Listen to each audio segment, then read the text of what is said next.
Good afternoon, good evening, good morning.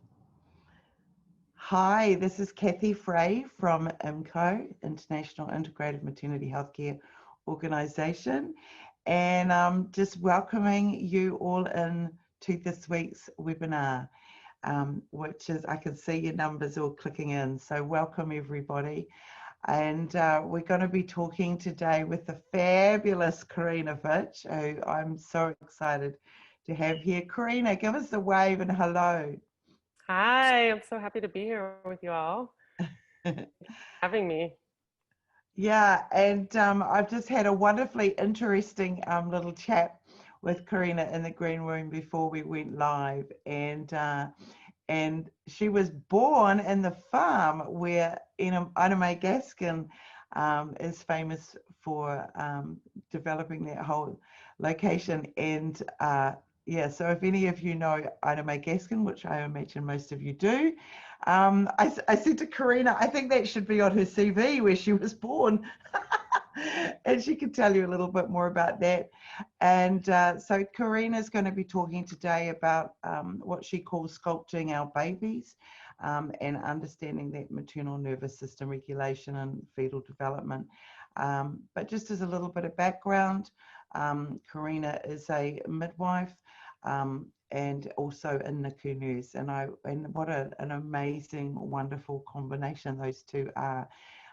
With 20 years of experience in the field of maternity and newborn care. So she's also a mother of 3 daughters herself. And so often I think in that journey of us as mums, you know, when you after you have your first baby, you sort of develop in those areas that you find these passions that you didn't know exist. And that was her story too. Corina became intensely focused on helping clients bond with their babies in utero and cultivate those self-care practices. And then after her 3rd baby was born, was Corina developed postnatal depression and anxiety, and we can just go ditto on that one, and which developed her peak in the interest for the nervous system regulation and maternal wellness. And it's a very interesting journey. I myself had postnatal depression after my 3rd, which is purely hormonal. And I think I actually had a bit after the 2nd, but I didn't really notice it enough until after the 3rd. And then you go, I am not my normal self. So she's going to talk a lot about that today, and in developing through. I love the sculpting the baby. I think that's just really, really a wonderful term. So just a reminder, everybody, before we start, just letting these last people sign on in. And so please go into the chat and let us know whereabouts you are in the world and what your role is. If you're a health professional, midwife, you may be a mum that's expecting a baby. So do go into the chat and let us know whereabouts you are and what you do. That would be wonderful. Also do, just a reminder that down the bottom there's a little Q&A button. So if you've got any questions today for Corina, please just type them in there and we'll make sure that they get covered. So I'm going to hand over to Corina soon. She's going to give us about a half an hour presentation, including a PowerPoint slides, and then we'll do the Q&A at the end. So welcome. And we've got, just looking at the chats here coming in, midwives coming in from Auckland as student midwives, and Lockyer Valley in Queensland. Ooh, I haven't heard of Lockyer Valley. And Melbourne, Australia here. And I'm sorry it's early for you guys in Australia. And some more from New Zealand, just wonderful. So look, welcome everybody along, and very much welcome Corina. Thank you. Thank you so much. Thank you all for being here. So we're going to talk today about what I like to call sculpting our babies. So looking at maternal nervous system regulation and fetal development. And so we're going to cover definitions of maternal wellness and the relationship between maternal wellness and societal wellness. why maternal wellness is so important, particularly in our current context. We're going to look at the epidemic of perinatal mood disorders, the 4 pillars of maternal wellness, and as well as stress hormones and their implication on fetal development.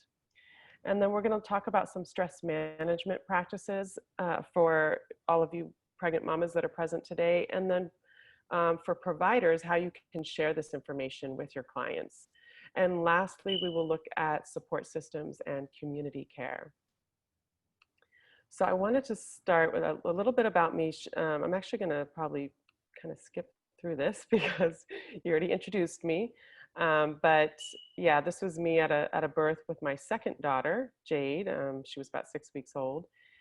And I also am a facilitator, a certified feminine power facilitator, and I facilitate a lot of different pregnancy groups, postpartum groups, and special rites of passage ceremonies. And I am as well an artist, a writer, a choreographer, and a dancer. And I've been dancing since I was a little girl. I have used it as a form of creative expression as well as healing. And this piece, where this picture is from, was a bit of both. It was a theater piece I did during my second pregnancy that told the story of my journey with pregnancy loss, which is something I don't think we talk about enough. And I had a miscarriage about 10 months before I conceived this daughter. So this was a piece about that road to reconception, and as well as the journey of pregnancy and into the birth and beyond. And these are my 3 daughters. I have a 13-year-old, a 6-year-old, and a 4-year-old. And I did, as she said, I did develop postpartum depression and anxiety after the birth of my 4th daughter, which really led me into the new direction that my work is taking now in support of maternal wellness. So I wanted to start with a quote, and this is from a book called The Secret Life of the Unborn Child. And it says at the beginning of the book, our personalities are formed more in utero than at any other time in our life. And, we might wonder, why is that so? Because, pregnancy is, in the long span of your lifetime is a relatively short amount of time.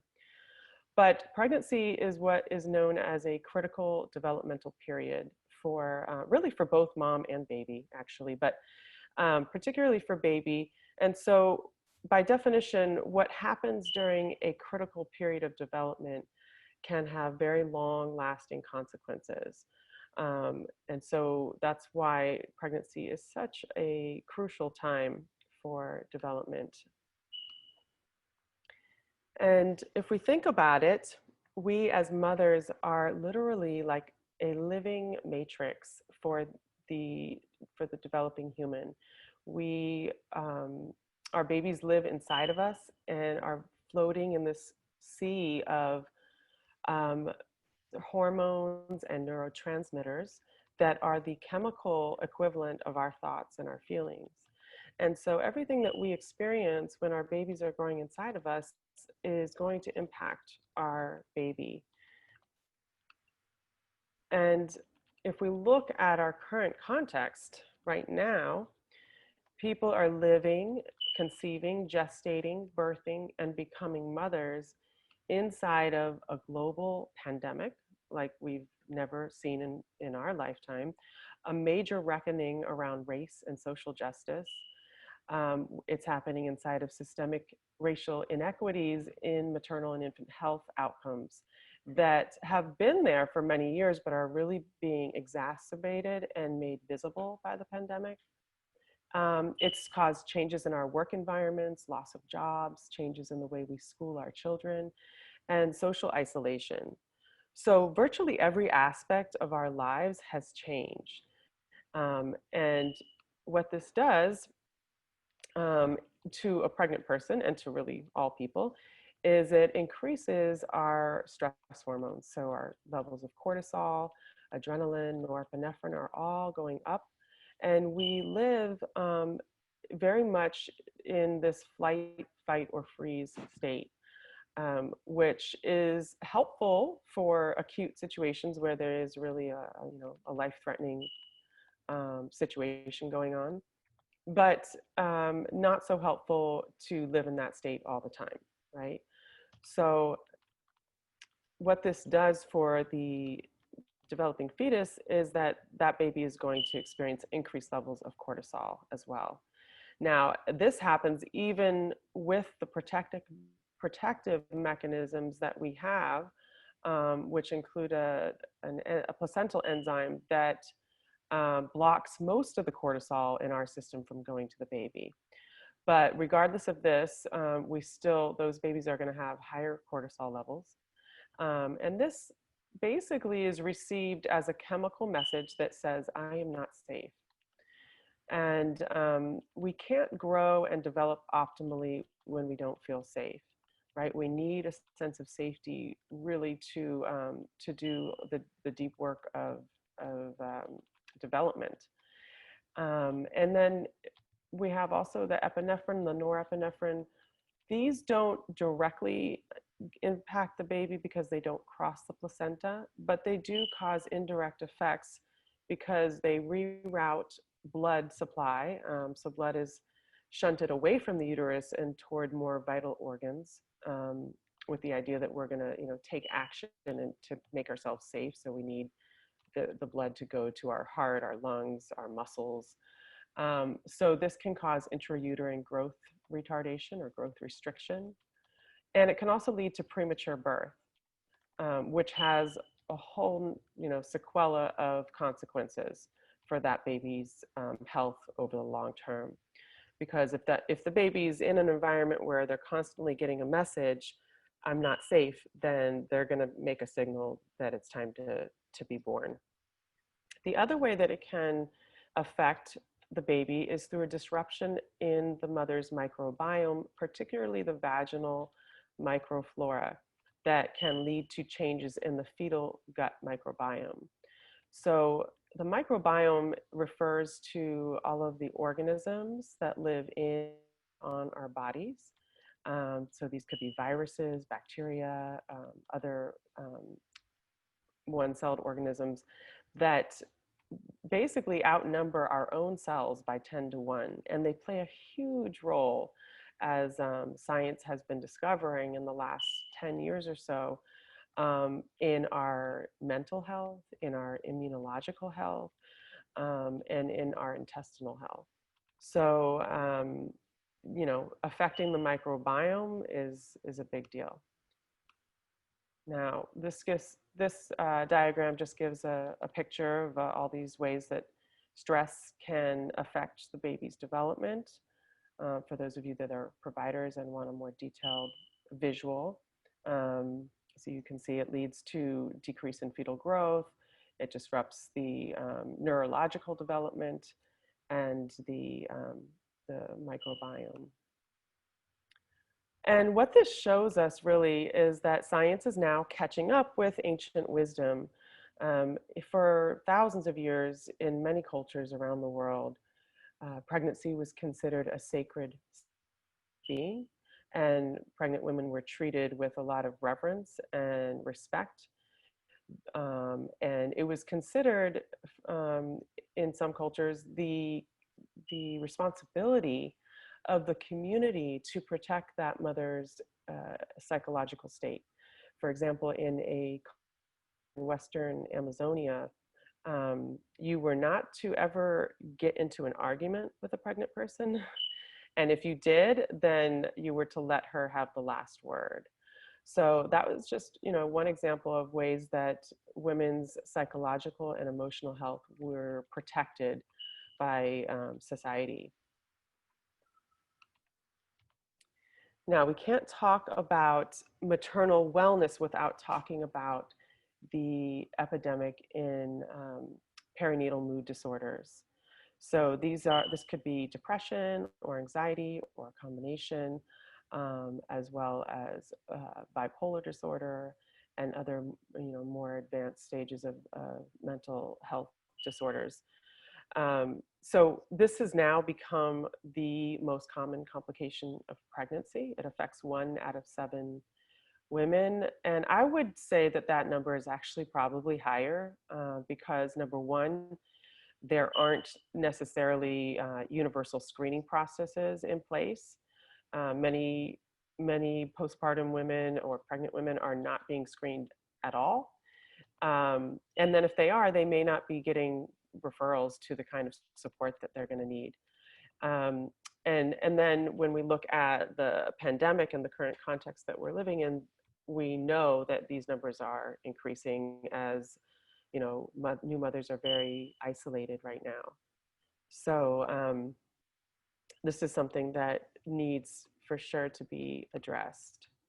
And we also can't talk about maternal health without talking about the huge racial disparities for Black mothers and babies whose health outcomes are much worse than for white women and white babies on virtually every outcome. And this is true regardless of education level, regardless of socioeconomic status and marital status. And so, why is this happening?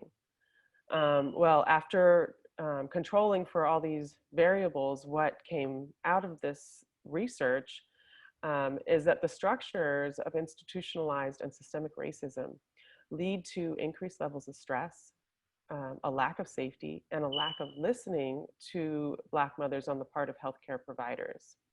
So let's look for a moment at the case of Serena Williams. Here we have a well-educated, famous tennis star who has a net worth of $200 million. So she has access to care.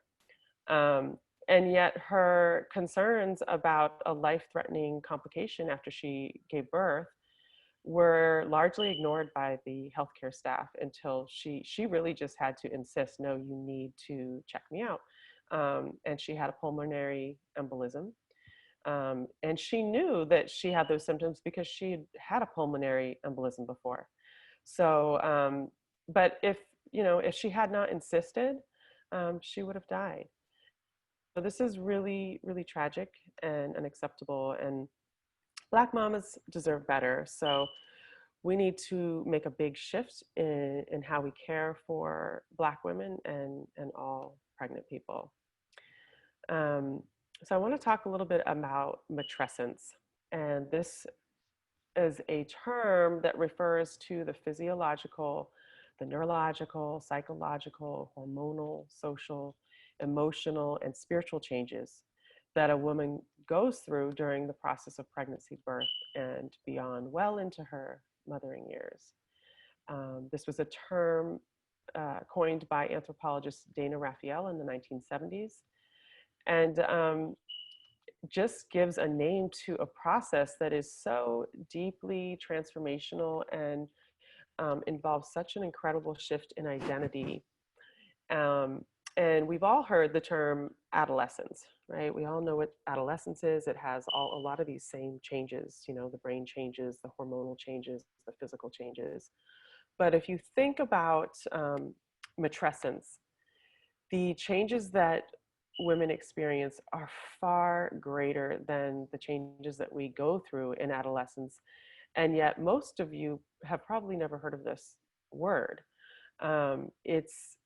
It's not something that we talk about. And so if we're not able to identify that all these things are happening, and this is actually an ongoing process, it doesn't end 6 weeks after the birth, then how can we possibly support it when we're not even identifying it, naming it, acknowledging it, right? So women, mothers today, I feel like we suffer very much so from a sense of not being enough because our roles have expanded. We're no longer solely mothers. We often are holding other pieces, big pieces in our lives like career and partnership and maybe community advocacy work. And so we have all these different responsibilities, and it just feels like we can't keep up and we're not enough. And it's like this ongoing sense that, we just can't do it all. We're just not enough. And I know for me personally, I really took this as a personal failure of like, I'm just not a good mom because I can't do all these things. Um, and the truth really is that we are we are not struggling because we are inadequate. We are struggling because we are mothering within a society that is misrepresenting, misleading, and inadequately supporting us. And that's a quote by writer Beth Berry. And I think it really speaks to where we are right now. Um, as in the United States, anyway, we are the only country, industrialized country, that has a rising maternal mortality rate. We have suicide as a leading cause of death in new moms. So clearly, we have to find a way to support mothers, and I think this really starts with um, mothers doing the work that they need to do to take care of themselves. So let's imagine, what it would mean for our children, our partners, our communities, and the larger world if mothers really began to be supported to step into their full power and potential. Because our well-being, our radiance, um, our capacity to be good mothers and to be change agents really has the power to ripple out and affect the world around us. In the same way, our lack of wellness, our depletion, our anxiety, our depression has that same power to ripple out. Why? Because the maternal child relationship is the foundation for all other relationships, in the family, in society, and culture. So that relationship is foundational and it has to be strong. And I want to share another quote. This is by Howard Haggard, and he was the chair of applied physiology at Yale University. And he said, the position of women in any civilization is an index of the advancement of that civilization. And the position of woman can best be gauged by the care given to her at the birth of her child. So it was recognized almost 100 years ago by a male physician, this very intricate link between maternal wellness and societal wellness. And yet here we are, with these major problems in the world of maternal wellness. So let's talk about the 4 pillars of maternal wellness. And this is something I talk to my clients at the very first prenatal visit. I go over these because really, prenatal care is much more about the care that mamas are giving to themselves than it is the care that I'm giving to them, because I'm seeing them, once a month or maybe twice a month. They're with themselves every day. And so these pillars are nutrition, good nutrition and hydration, um, regular exercise, adequate rest, and emotional well-being. So today we're going to focus on emotional well-being. So self-care and self-compassion, these are the foundation for wellness. These are also self-care. I say over and over to my clients, self-care is the foundation for motherhood, because self-care is really the foundation for all other care that we do, right? We can only give what we have to offer. So if we ourselves are burnt out, exhausted, depleted, our capacity to care for our children and other people in our family is going to be limited. And self-care is a term that has gained a lot of popularity over the last 10 years. We kind of all know what it is, but I'll just define what I mean by it. Essentially, it's any activity, any act that we do, that we engage in, that is solely for our own, or maybe not solely, but primarily for the benefit of our own needs and desires. So it's in service to our needs and our desires. And we all know what, what self-care is. We just aren't very good at practicing it. And that's because we're fighting thousands and thousands of years of conditioning that says that our value as women and our value as mothers comes from our capacity to be of service to other people and to provide care. So that's that's how we gain our sense of self-worth in many ways. And so it's a big pivot to claim our value just for being who we are, not because we're mothers, not because we're care providers, but just for being alive and being human. And becoming regular practitioners of self-care is really a big statement about our own value. And so a lot of times, even though we are maybe we're engaging in some of these practices, we may be doing that with a narrative in our head that's saying, oh, you should be doing something else. You should be taking care of your child. You should be taking care of your friend. And there's an incredible amount of guilt that moms feel when we do take the time to care for ourselves. So that's where the self compassion piece comes in. And for me, self compassion was really a key shift for me, getting out of my postpartum depression and anxiety. I really had to understand compassion for myself in a whole new way. So I love this image for explaining what self compassion is, because it's really about building an empowered relationship between these two parts of ourselves. So we all, as humans, have these parts of ourselves that are sort of, um, more vulnerable, younger, um, or just times when we feel some of the so-called negative emotions. So maybe we're sad, we're angry, we feel hopeless, we feel lonely. And then we have these parts of ourselves that are very grounded and calm and resourced, very wise, right? And this is the part of us that shows up so powerfully for other people, for our children, for our partners, for our friends. Um, so we have this part of us that's very well developed. It's actually a superpower of ours as women and as mothers.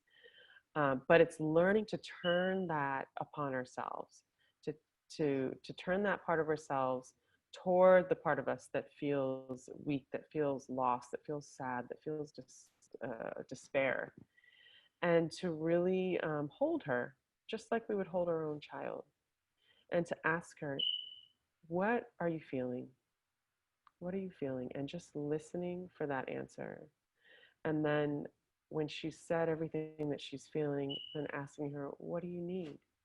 And again, listening. And it's amazing what just that acknowledgement and that relationship that you're creating can do for those feelings.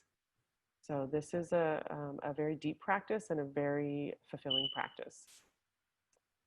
So let's look at navigating stress. This is something I talk about again at the very first prenatal visit with my clients. We talk about, doing what makes you feel good during your pregnancy. So, we all have things that make us feel alive, that make us feel joy. It could be we're a dancer. It could be that we like to garden. We're a painter.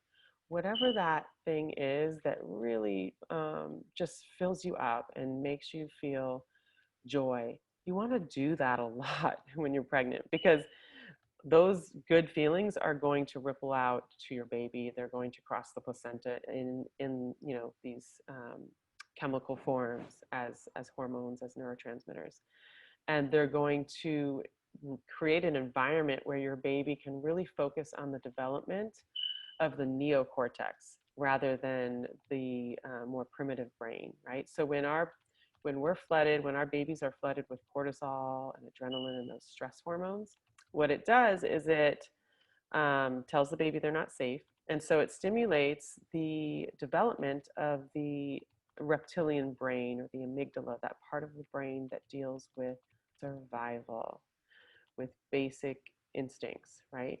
And so that, that makes sense from sort of a survival point of view. But we want to teach our babies also how to navigate stress. And so by doing things that make us feel good, we're going to be balancing those stressful moments out. Okay. We want to do activities that release oxytocin. Oxytocin is the love hormone. It's the hormone that is released when we touch each other, when we embrace, when we make love, when we have an orgasm, we get a big burst of oxytocin. When we're snuggling with our pets, taking warm baths, eating chocolate, getting massages, all these things release oxytocin. And again, that's going to cross the placenta, and that's going to tell the baby, we feel good, things are good. You can go ahead and develop that higher human brain, the neocortex, which allows for things like really compassionate relationships, that allows for wisdom, higher human learning. So these are really important ways that we can nourish our baby's brain. Some type of meditation is really helpful. Now, this could be a movement meditation. It doesn't have to be a sitting meditation. It could be some sort of movement. It could be chanting. Singing and chanting release oxytocin and release endorphins. So these are all going to be good for your baby. Yoga Nidra is a practice that I discovered when I was pregnant with my second daughter, and it has been a game changer in my life. Yoga Nidra is a sleep-based meditation technique where basically you are lying in Shavasana, which is that final resting pose in yoga. And this can be adjusted for pregnancy so that you're not lying flat on your back. But it basically takes you into those deep brain waves, the alpha waves, the delta, the theta, those brain waves that you reach when you're in a very deep sleep. It takes you there, but you're awake. You're actually awake. And so it helps to shift you from the sympathetic nervous system, which is that, flight, fight, or freeze, to the parasympathetic, which is the rest, digest, and heal mode. And we need that. We need that so much right now in our culture, especially with what's going on, with the pandemic and politically. So Yoga Nidra is a great tool. You can find recordings on YouTube and check that out. Down regulation. So this is a process of consciously taking a moment to de-stress after a stressful experience, right? Because we're not gonna avoid all stress. We're living in a time period that's inherently stressful. Pregnancy itself can be inherently stressful because you're navigating a lot of unknowns. And so what we need to do is recognize that when we have a stressful experience and we find, we feel we're triggered, our heart rate's up, our breathing is shallow, and we notice this, that we take a moment to down regulate. This is kind of like shifting gears, like if you're driving a car going from a faster speed to a slower speed. And we can do this very simply by doing 90 seconds of slow, deep breathing. And in that short time period, using that technique, you can actually eliminate the cortisol from your system. And this is really important because what usually happens is we have a stressful experience, and then we keep going and we have another stressful experience, and that cortisol just lingers and it never fully dissipates. So we want to make sure we do this practice of down regulation. Fetal love breaks this is a term that I learned from Karen Strange, who is a midwife that does NRP, neonatal resuscitation, recertification and programs. And she talks about this idea of a fetal love break as being just a time that you take out every day to sit, to close your eyes, to go within and connect with your baby. And you can talk to your baby silently or out loud. You can rub your belly. Pregnant women do this very intuitively, very naturally. But making it conscious is just a way to, number one, make sure you're slowing down and connecting, and number two, having that burst of oxytocin to pass on to your baby. So as far as care providers, I want to give you some tools to how you can help your clients practice maternal and cultivate maternal wellness. So we want to practice empathetic listening. We never want to ignore or belittle concerns. Not only can this be dangerous, but it's very stressful for the mom to feel like nobody's listening to her, right? So we really want to practice that listening. Start talking about stress navigation and the importance of emotional wellness at the very first prenatal visit, and check in about it at every visit. So this should always be a question that you're asking, um, and checking in about. And then share some of the practices that I've shared today with your clients so that she can do these for herself. Also, I would say practice these yourself as a care provider, as midwives and obstetricians, um, caring for pregnant women. Our lives are stressful too. Being on call is inherently stressful. So you really want to also practice ways to downregulate your own nervous system. Create a calming environment. I like having my office feel kind of like a spa, like they come in, I've got some aromatherapy in the diffuser. I might have some calm music.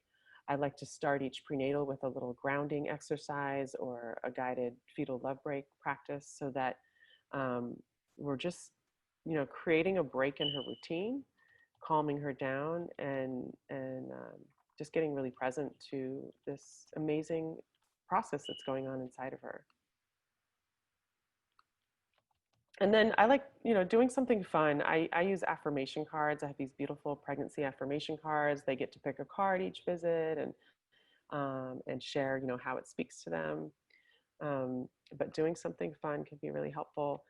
And then this one is really important because as providers, we are constantly giving information.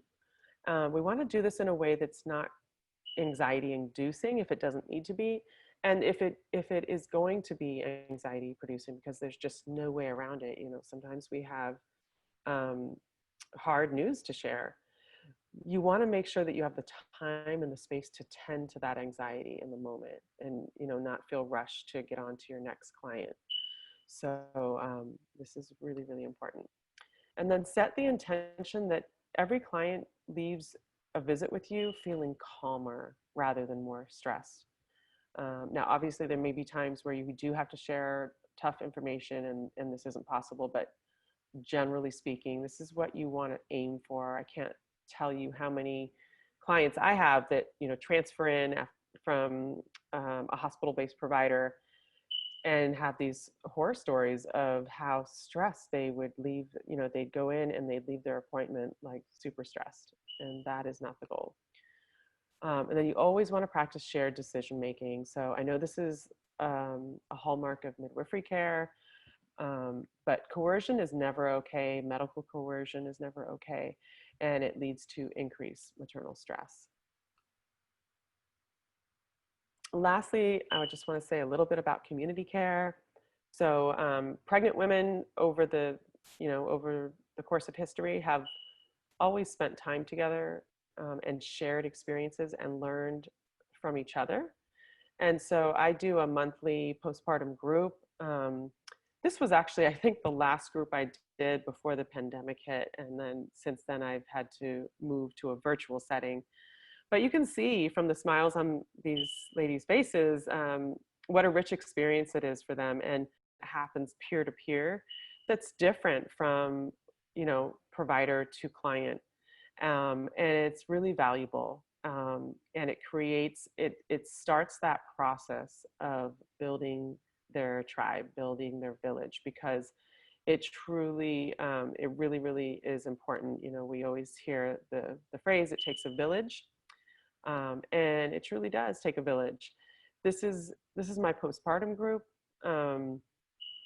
So I also do a monthly group to support mothers in those first 3 years after they give birth, because the postpartum period is not 6 weeks as we like to say that it is. It's a complex transformation of identity that takes years to unfold. And it's super important for mothers to not feel like they're alone. What often happens is that, they're they're having these struggles that are so universal, but because they're not talking about it and they're not getting together with other mothers, it feels like they're failing as a mother. It feels like they're just doing it wrong, and it's very isolating, and I believe leads to these epidemics of depression. So this is a picture from that same show, and I just wanted to share it to say, it takes a village not just to raise our children, but to raise ourselves as mothers, because we really need other people in our lives, other mothers who understand our experience, to be able to both mirror back our brilliance and help us see areas where we still may need to grow. And I just wanted to end with this quote that I love, which says, "Birth is not just about making babies, birth is about making mothers, strong, competent, capable mothers who trust themselves and know their inner strength." So I hope you've Oh, enjoyed wow. the It is presentation. just absolutely wonderful. I've just found myself riveted listening to that wisdom that's just been pouring out of you, Corina. Thank you so very much. Okay. Yeah, so just awesome. Thank you very, very much.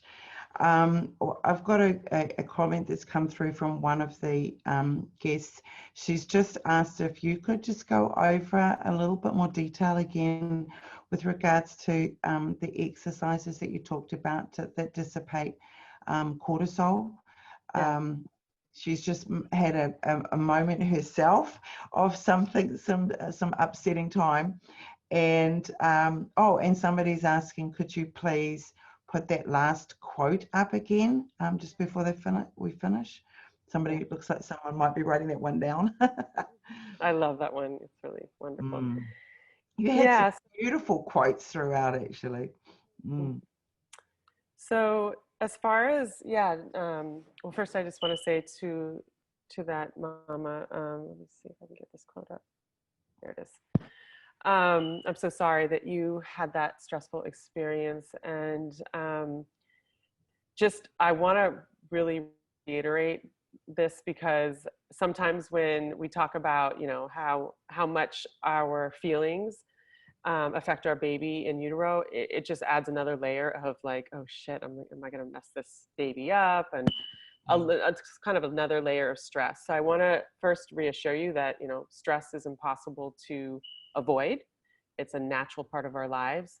And the important thing is learning how to navigate it, because as we learn how to navigate it, we're also regulating our child's nervous system and teaching them how to navigate it.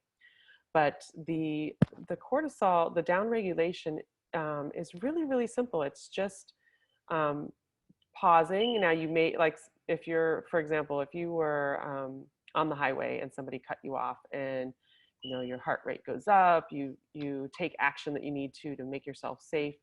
I would say, after you have that stressful experience, if you can take a moment to pause, so pull over, or if you had an argument with a loved one, maybe remove yourself from the situation. Just take a moment to pause and just begin to deepen your breath. Nice slow inhales and nice slow exhales. And as you do that, just keeping the pace is really important. You don't want to be like, trying to calm yourself down, and that's actually going to rile you up. But you really have to slow it down. Pacing is so, so important. But if you do that just for, a minute and a half, you're going to notice a sense of calm. And those cortisol levels are going to dissipate. So that's really all it is. And you could even talk to your baby too. I think that also helps to calm ourselves down. You can rub your belly and say, hey, wow, that was really scary, but we're safe now, and I love you, and let's go have some ice cream or something. But you know just making a shift from that state of stress, um, to a calmer state through the breath work. And that, as you said, that just that 90 seconds can make all that difference, because and when you have those moments in your life where there's some respect being paid, and there's a minute silence. It can seem like quite a long time, and of course it's only a minute. And so if you say give yourself 90 seconds, that's a huge amount of time to actually dial it down, isn't it? It impacts quite effectively, quite quickly. And some lovely comments coming through. Author of Secret Life of the Unborn Child. I was I've got it on my bookshelf in the other room. Can you remember who the author of that is?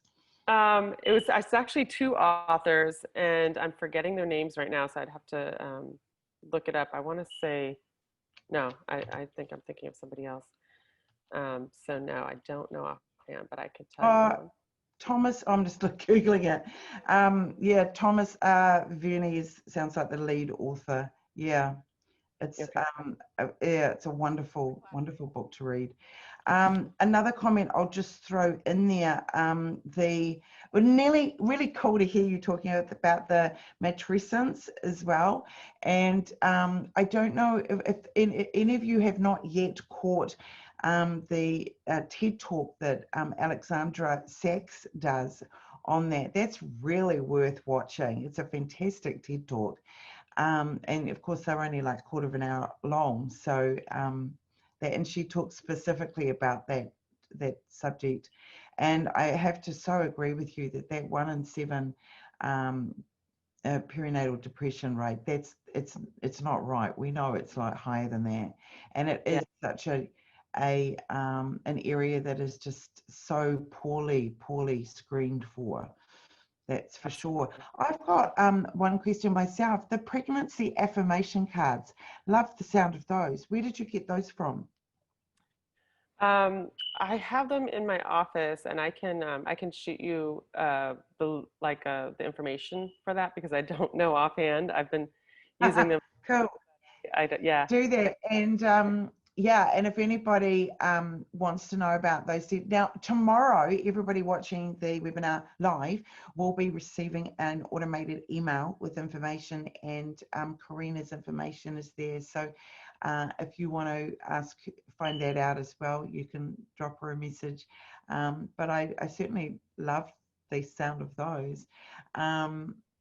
Yeah, and I'm just saying, oh, look, thank you so much, Louisa Cooper. I love your little comment there. For Corina, she goes, wow, your mothers are so lucky to have you in their babies' lives. That's such a nice comment. Yeah, and the word matressance, that of course was originally coined by the anthropologist Anna Raphael in the 1970s. It's great because it is such a we have this transition of adolescence, but gosh, when we think about it, it's a bigger transition, when we transition into motherhood. And sometimes, right down to that real simple fact that we have mammogenesis 1 in adolescence, and we have mammogenesis 2 in pregnancy. So all those women that are have never been pregnant have only had the first stage of their breasts develop. And that second stage occurs in our first pregnancy, in that first 16 weeks. And that's like, we were still completing ourselves, not just emotionally, but physically. So look, it's wonderful. We've got another sort of minute maybe or two if there's any other questions that anybody would like to send Corina's way. I love the comment from Raya. Loving hearing the New Zealand accent. I'm missing home due to COVID. Oh, that's cool. But of course, none of us ever have an accent in our own countries. All right. So look, that's wonderful. And anything, Corina, that you'd like to finish up on? Anything you'd like to add that you feel is missing? I just wanted to let you all know that I will be in the post webinar email. you'll have the opportunity to download a fetal love break practice that I created several years ago. It's a guided, like 8-minute meditation. So that would, that's something that you can work with. If you're pregnant, if you're a provider, you could share this with your clients. And I'm happy to pass that along. Oh, that's awesome. Even the name for it is so cute, the fetal love break, And when you were saying that, I was, because it's like so many midwives, I have that philosophy, like so many people in the world, that we're not human beings having spiritual experiences, but we're spiritual beings having human experiences. And I almost felt like you could almost adopt that whole policy to having a a soulful love break every day, which is really perhaps that meditation in the morning. But it's like taking that moment every day to connect with your own higher self as well as your fetal, your growing baby. But we could probably all do with that as well. Yes, yes. I Yeah.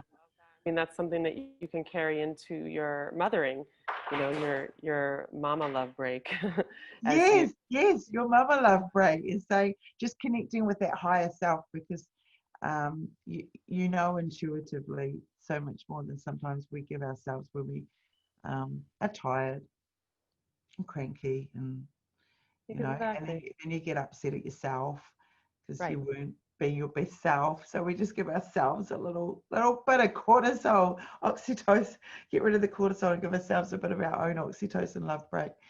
Yeah. So look, that's just wonderful. And I think we'll wind it all up there. But thank you everybody for coming along and watching today. And those of you that will be watching this afterwards as a video recording as well, like there would be little point doing these webinars if we don't have an audience. So we appreciate you taking the time to be here. And it's just wonderful for IMCO to hear us here at the International Integrated Maternity Healthcare Organisation to do these maternity natural health webinars as part of our symposiums around the world. But yeah, so thank you everybody, and a big special thank you particularly to Corina, and we'll feel well everybody. Bye everybody, have a lovely rest of your week. Bye. Thank you.